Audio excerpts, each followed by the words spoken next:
Hey everybody, this is Benny Ricciardi with rotocurve.com, and I'm here with our hitter section for today, July 11th, Saturday, July 11th. There's a couple guys that we wanted to discuss. There's only 7 games on the slate tonight, so we're going to go through each one. We're going to highlight the pitchers, we're going to highlight their weaknesses, which handedness of batter, and what kind of player we want to highlight against them. And then we're going to look at some of the bats today that we think we can use. We are going to be switching it up a little bit. Basically, the research that we have done up to this point has proven that there's a big correlation between fantasy score and 2 advanced metrics that we look at on a daily basis. Those 2 advanced metrics are WOBA and isolated power. WOBA is basically a measure of how many bases a guy could get per at bat, and isolated power is another way of, kind of saying which guy is in the best spot to hit a home run on the day. So what we're going to do is, while we walk through the analysis today, we're going to be using WOBA and isolated power and try to find the best spots that have correlated the best to a high fantasy score. So the first game we're going to look at today is the highest scoring run line on the day, and that's the New York Yankees against the Boston Red Sox. The Yankees have Ivan Nova going up for them. In limited innings so far this year, Nova has really been getting hit hard by left-handed bats.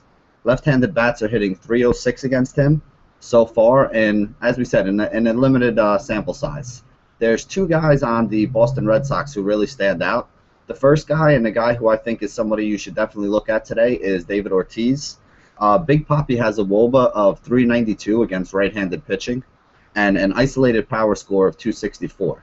That means against a guy like Nova, he's in a very good spot today to hit a home run and get a couple hits. Especially with Nova struggling to left-handed bats, this is definitely a good matchup for Big Papi. The other guy whose numbers really stand out is Alejandro De Aza, who the Red Sox just picked up from the Baltimore Orioles. De Aza is a left-handed bat who hits very well against right-handed pitching. He has a .422 WOBA against right-handers this year with the .299 isolated power number. So he's definitely somebody who's going to be in play and could be a cheap option for you to use in the outfield if you can get him in a good spot in the lineup. So keep an eye on the lineups tonight. Excuse me. Keep an eye on the lineups tonight when they come out. And if De Aza has a good spot in the lineup today, I definitely think he's somebody you might want to use as a salary saver. On the other side, you have Eduardo Rodriguez going for the Boston Red Sox. Rodriguez has actually been very good this year. He started out absolutely on fire. He's been getting hit a little bit more since. But he's only allowed a .230 batting average to right-handed bats and a .210 batting average to left-handed bats so far this season. There's a bunch of guys on the Yankees who do have some good WOBA and ISO scores against left-handed pitching. Tops on the list is outfielder Chris Young, another salary-saving option you can consider. Young has the highest WOBA in the league against left-handed pitching at .450, and his isolated power score of .299 is pretty high as well. So he's a good guy that's in a good spot for a couple hits and definitely has a chance to go yard today as well. Some other guys you can consider. Brett Gardner has been great lately. It is a lefty-lefty matchup, so it's not the most ideal for him. But he has a .384 WOBA with a .215 isolated power number against left-handed pitching himself. So he is above the .360 and .200 thresholds that we look for to figure out which guys are in a good spot. 2 other guys who are also around those numbers. Alex Rodriguez has a .373 WOBA and a .203 ISO against the Red Sox. He loves hitting in Fenway Park. He loves hearing the boos from the Red Sox fans. So he's a guy that I think you can consider as well. The last guy is Mark Teixeira.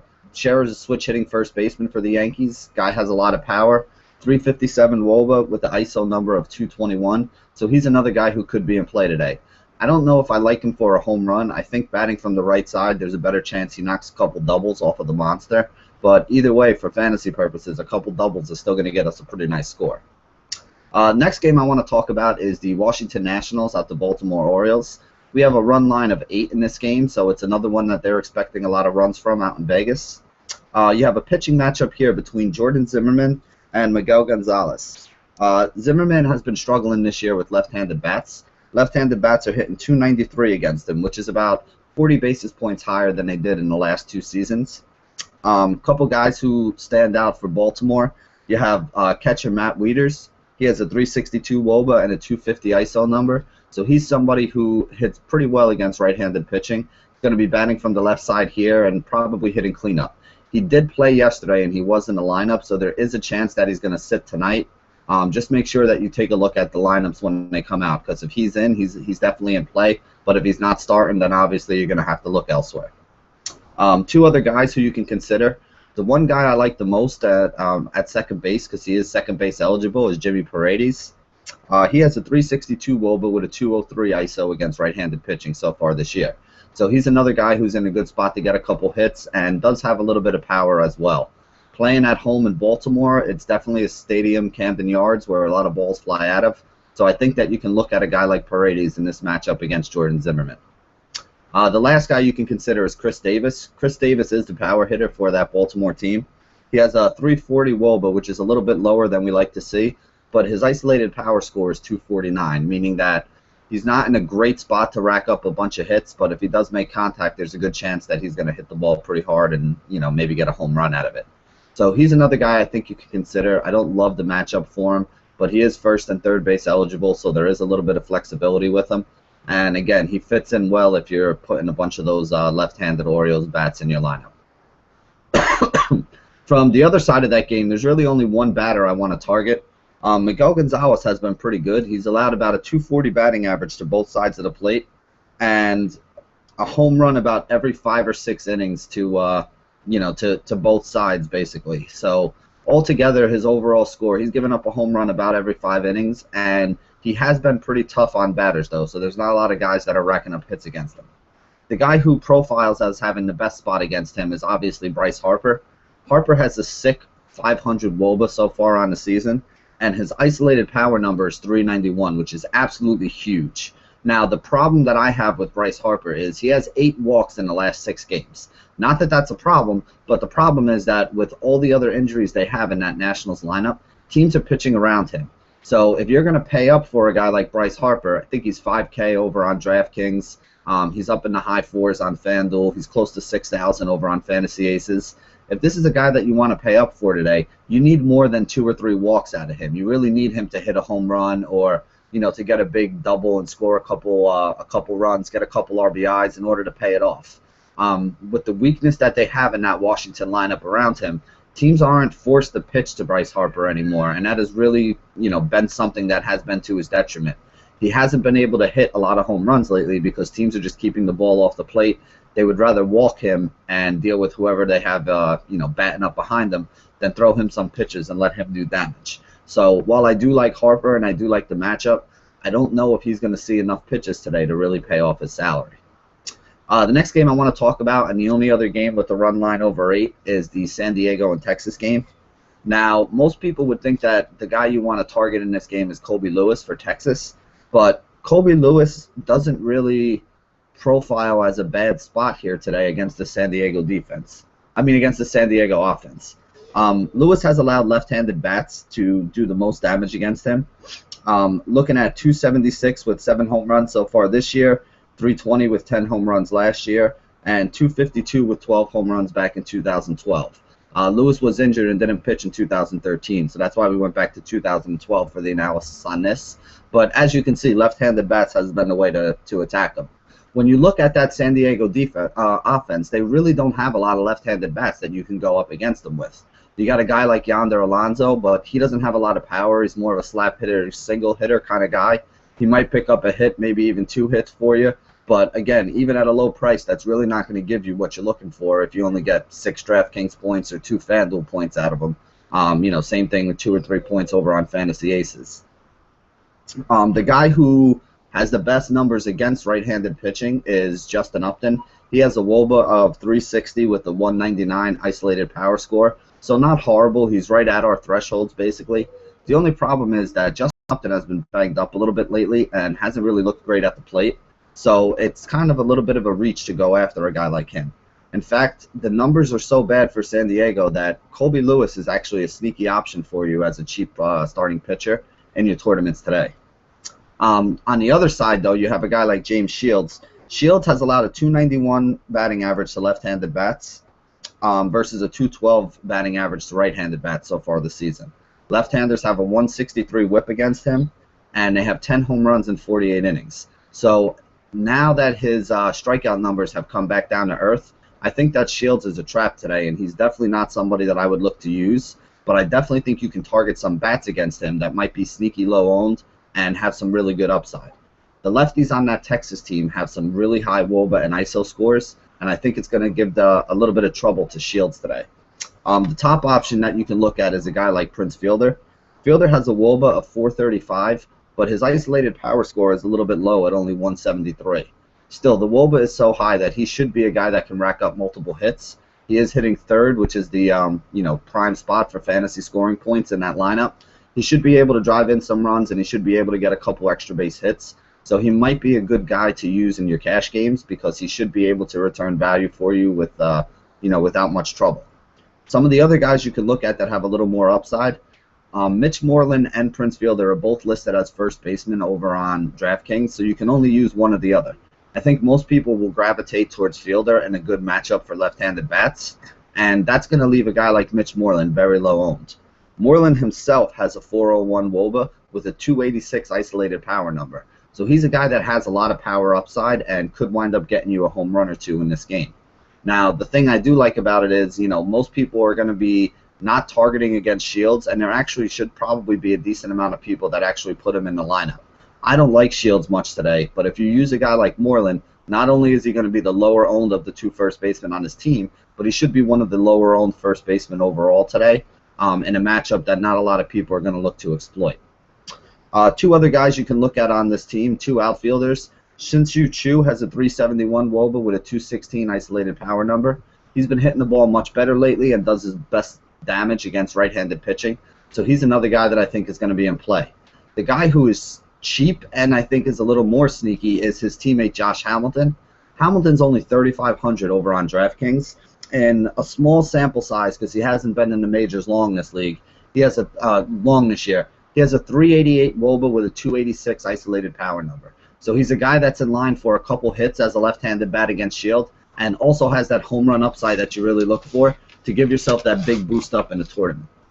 That pretty much sums up the high-scoring games on the day. There are 4 other games, so we might as well just go through them all and discuss everybody. The next one is the game between Pittsburgh and St. Louis.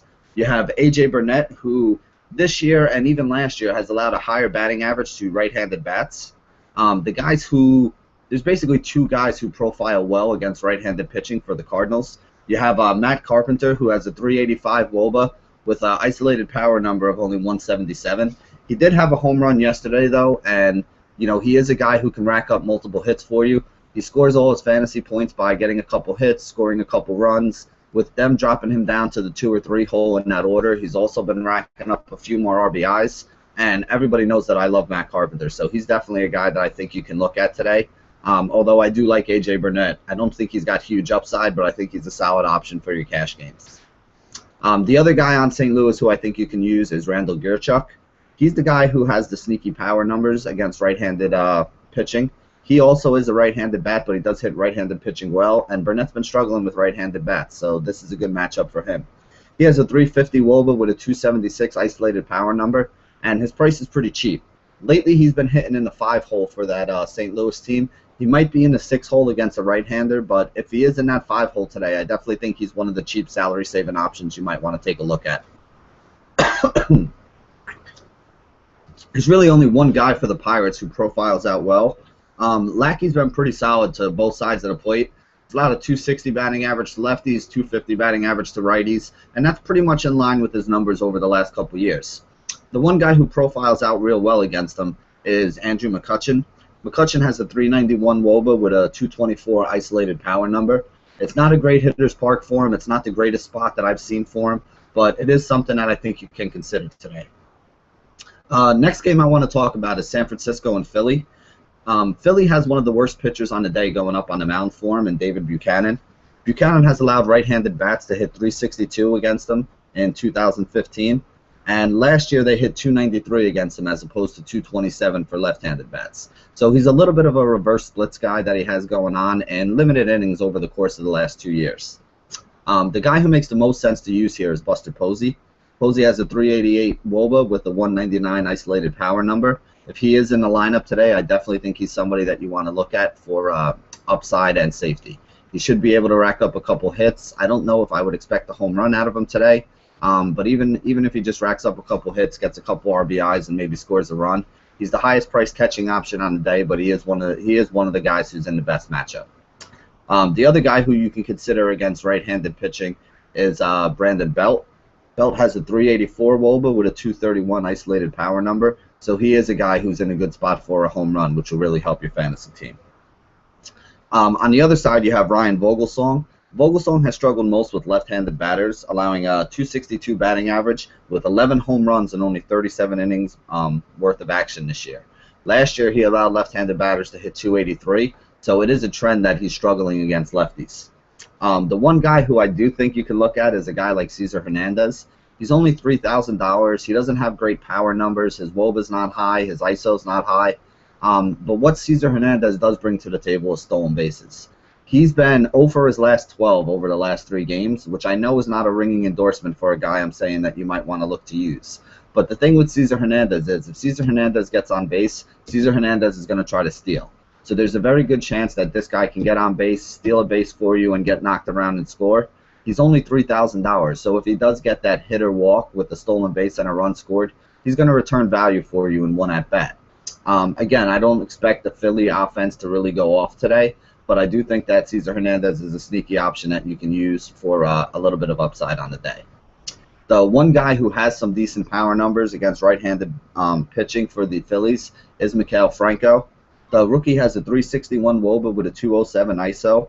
Vogelsong has been tough on right-handed batters this year, though, so I don't think that Franco is a guy who really stands out for you. But if you're looking to be different in a tournament and you want a guy who's probably going to go off lower owned, I definitely think Franco could fit that bill. I would rather use a guy like Alex Rodriguez, who I think is in a better spot, or even slide over a guy like Jimmy Paredes, the third base, if you can still use him there on whatever site you're playing, or a guy like Chris Davis, who's first and third base eligible as well. But again, like I said, Franco is the one guy who does have some power numbers, and the one guy who could actually go yard here today for the Phillies. Next game I want to talk about is Milwaukee versus the LA Dodgers. Only 7 runs expected in this one. You got the rookie Taylor Youngman going up against Brandon Beachy, who's a name that guys who have played fantasy for a while might know, but you haven't seen in a couple years. Youngman has allowed left-handed bats to hit 254 against them, as opposed to right-handed bats who are only hitting 206. Now, that's not a horrible number, but it is a tough number when he's going up against a Dodgers team that is riddled with left-handed bats from top to bottom. You got guys like Yasmani Grandal, who's in a great spot today. He has some huge power numbers against right-handed pitching. 408 WOBA and a 276 ISO score for Grandal. If he's hitting in the 5-hole again today, he's definitely somebody who's going to be in play. Probably one of the better catching options on the day, although I don't like the ballpark that he's in. There are other guys who I think are in as good a spot, if not better, namely guys like Waiters and Buster Posey. You can look at a guy like Adrian Gonzalez. Gonzalez has been on fire lately. He's got 4 home runs in his last 7 games. He has a 397 WOBA and a 259 isolated power number against right-handed pitching. So he's another guy that has the home run upside and is also a pretty solid hitter that should be in a good spot today against a kid like Youngman. Jock Peterson is another guy with huge power, 381 WOBA, 284 isolated power number. Andre Ethier has a 380 WOBA and a 217 isolated power number as well. So those are 2 other guys that I think can be in play. Moving on to the other side, you got Brandon Beachy, who hasn't pitched in the majors since 2013. There's really no numbers that we can look at with him from recent times, but the Brewers do hit right-handed pitching well. You got a guy like Lind, who has a 405 WOBA with a 249 isolated power number. Chris Davis, who just returned, has a 387 WOBA with a 235 isolated power. Gerardo Parra is 362 and 187 in the ISO department. Ryan Braun, 353, 221 in the ISO department. And a guy like Carlos Gomez, who's been hot lately with a 339 WOBA and a 181 ISO power, which are below his averages, but that's what he's at so far this year. Not a horrible spot for him either. I think you can look for those Milwaukee bats and maybe even stack them up today. Not the greatest ballpark to be stacking a team in today, but as we said, Beachy hasn't been in the league for a couple years, and even when he was in the league, back when he was on Houston, you know, he wasn't a guy that you were really afraid to take bats against. If anything, he was someone that you tried to target. The last game that we have on the agenda today is the Los Angeles Angels against the Seattle Mariners. C.J. Wilson's going up for the Angels. He's been pretty tough on left-handers. Right-handed bats has been the way to attack him. And there's really only one guy on the Mariners that makes sense to use here. And I was even shocked that his numbers were a little bit lower than I would have expected. Nelson Cruz has a 358 WOBA, which is okay, but not great. I would have thought he would be better against left-handed pitching, given that he has about a 385 batting average against them this year with 7 home runs and only about 60 at-bats. His isolated power number against left-handers is 193. So like I said, it's lower than expected. He's not even over that 200 threshold that we usually look for. So I think, if anything, what this is telling me is that C.J. Wilson is probably a pretty good start today in a decent matchup. On the other side, you have Hisashi Iwakuma. Iwakuma is somebody who just came back from injury. He's really been struggling this year. He's given up 9 home runs in 20 innings pitched so far in 2015 and really just hasn't looked like himself. He hasn't been pitching deep into games, which is something that he usually does. And he's never been a huge strikeout guy, but he's always been able to rack up a couple of them. And it seems like even his strikeout numbers are a little bit behind this year. Let's see. Last year in 2014, he allowed left-handed bats to hit 273 against him and held right-handed bats to a 210. There's really nobody that stands out from the left side on the Angels, but there are 2 guys that stand out that are right-handed bats that have absolutely huge advanced metrics against right-handed pitching. Mike Trout has a 409 WOBA with a 280 isolated power number. He was 2 for 4, jacking out 2 home runs yesterday, so I definitely think that he's seeing the ball well and is somebody who should be in play for you as one of the top options on the day.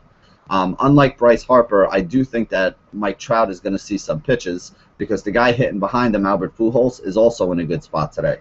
Pujols has a 399 WOBA with a 308 isolated power number. So he's one of the best bets for a home run on the day against a guy like Iwakuma, who lately has been giving up a home run about every 2 innings. With these 2 guys on the top of that order and Iwakuma serving up home runs, I definitely think you want to look at some of these Los Angeles bats because I think they're going to be in a good spot. So that wraps up our analysis for the late slate today of MLB games for Saturday, July 11th. Make sure you get out to your local 7-Eleven. They're offering free coffees today because the date is 7/11/2015. And, that's basically wraps it up for us. Once again, this has been Benny Ricciardi here for rotocurve.com. Make sure you get over to rotocurve.com and sign up for an account if you haven't already. This way you can start earning your curve points, joining into our forum discussions, and making sure you earn your free swag or your free money to put and play on the sites. You can follow RotoCurve at RotoCurve on Twitter. You can follow me at BennyR11 over on Twitter.